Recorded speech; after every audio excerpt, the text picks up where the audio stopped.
Hey, friends and Normal Heights neighbors. First of all, happy holidays, December, last check-in here of the year. And speaking of, is the end of the year actually better for buyers or is it better for sellers in the real estate market? And find out what a 1% drop that recently happened in mortgage rates means to your payment. Speaking of numbers, big numbers to reveal in the local real estate market. Gang, you're not going to want to miss this. So Normal Heights, the story of our market's demise was drastically overrated. So check this out. First of all, we got, new listings are always going to be down this time of year. However, down like big time from this time of the year. Does that sound like a brand new concept here? I actually didn't expect you to say that. Well, down, so 33% month over month, actually 22.5 year to date from last year. And that's in, down from listings, down pending sales, down closed sales. But here's what's interesting, right? Drum roll.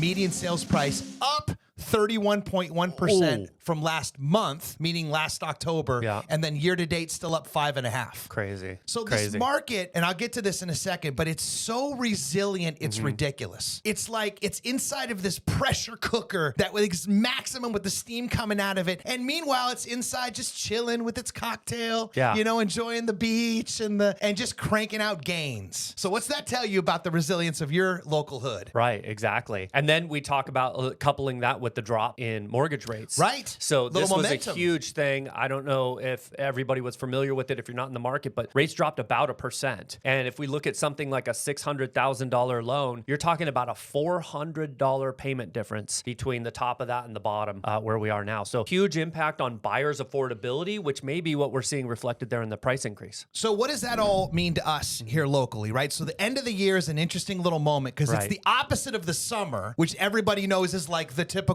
real estate market. If you're a buyer, it's usually the chance for you to get out there and actually grab something that you're not hating on, you're not mad about, without a line of people down the street as your competition, which isn't the worst thing. And if you're a seller, it's the same thing in reverse, right? You still have a buyer pool of people that are excited about your house versus you and then all the rest of the neighborhood. So that scarcity actually works really good to put good deals together at the end of the year. Which, again, reflected in the numbers that I think you shared. So that's super exciting for both buyers and sellers right now. So for the first time in a minute, it feels like we actually have some exciting things and momentum going on in the local real estate market. But what does that all mean to you? Well, gang, that's what we're here for. So first, happy holidays. Secondly, you're welcome to come check us out down the corner, Nas and 36th at any time. Jesse, Ibanez Greenhouse Group. Catch you soon, Jeremy Beck.